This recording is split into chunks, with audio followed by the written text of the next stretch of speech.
Aylanıp yürün şehre yıkıdım, sığamak bugün cahana. Bugün sen bilen tersleştim, qaharlanıp bırak içtim. Saat gece üçün yari, yatır ol saatte bari.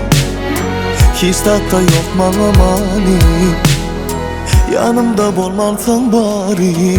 Nemetten şu an göresim geldi, senin yanına barasım geldi. Beydip yürmeydi, yaraşaylı bolli. Sensiz kıyın yeter, içim ya beter. Nemetten şu an göresim geldi, senin yanına barasım geldi. Beydip yürmeydi, yaraşaylı bolli. Sensiz kıyın yeter, içim ya beter. Nemetten şu an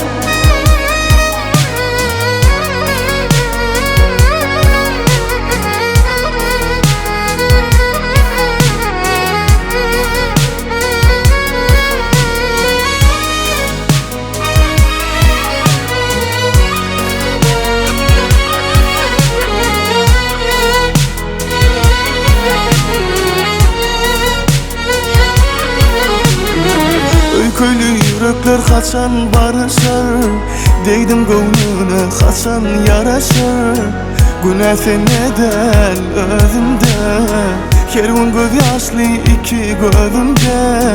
Durmuş zamanı yok bilsin, yaraşar mı yanına varsam.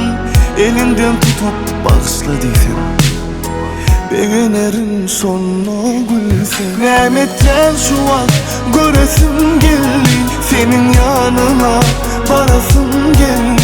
Beydip yürmeydi, yaraşaylı bolli. Sensiz kıyın yeter, içim ya beter. Nemetten şu an göresim geldi, senin yanına barasım geldi. Beydip yürmeydi, yaraşaylı bolli. Sensiz kıyın yeter, içim ya beter.